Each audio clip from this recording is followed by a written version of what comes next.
সত্যি কথা জানো, ও একটা গরিব বাড়ির মেয়ে, ও একটা গরিব ঘরের মেয়ে হয়ে আমার বাড়িতে এসে এখানে ব্যবসা শুরু করেছে। হ্যাঁ, বড় লোকের ছেলেদের বাড়িতে ডেকে প্রতারণা করছো।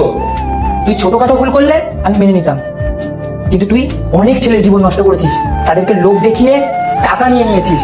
দেখ, তোকে আমি আমার বাড়িতে রাখবো না। আর হ্যাঁ, তোমাকে বলছি, তুমি এইসব মেয়ের পাল্লায় করো না, চলে যাও। দাদা বাবু, প্লিজ আমাকে ক্ষমা করে দাও। আমি সরি বলছি তো, আমি পরবর্তীকালে এরকম কাজ করবো না কখনো। রাঘব, তোমাকেও সরি, প্লিজ আমাকে ক্ষমা করে দাও। কিসের ক্ষমা? তুমি আমার ভালোবাসা নিয়ে খেলেছো, আর তুমি তুমি কোনো ক্ষমার যোগ্য না। তুমি আমার বিশ্বাসটা মাটিতে মিশিয়ে দিয়েছো, আর আমি আমি তোমার বিষয়ে আমার পুরো পরিবারকে জানিয়েছি, আর তুমি তুমি আমার ভালোবাসার এই প্রতিদান দিলে। রাঘব, প্লিজ সরি। দেখো প্রীতি, তোমার সাথে আমি কোনো কথা বলতে চাই না, আর তোমার জন্য আমি আর কোনো মেয়েকে বিশ্বাস করতে পারবো না।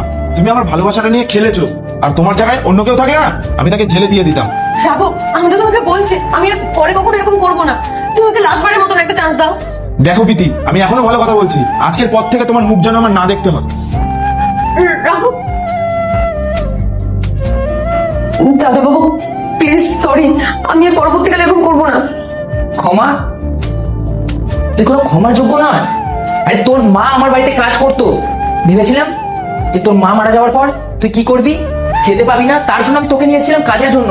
আর তুই তুই এত লোভী, বেশি টাকা ইনকাম করার জন্য একটা অসৎ পথ নিয়ে নিলি। ঠিক, আমার তো লজ্জা লাগছে। তুই আমার ঘর থেকে বেরিয়ে যা।